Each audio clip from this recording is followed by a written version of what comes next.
Hello, welcome back to Elite Recipes. Today we are going to make Pirandai Kulambu.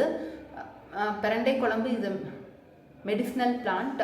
With this we can make Kulambu, thovayal also. So without dal I am going to make this Kulambu.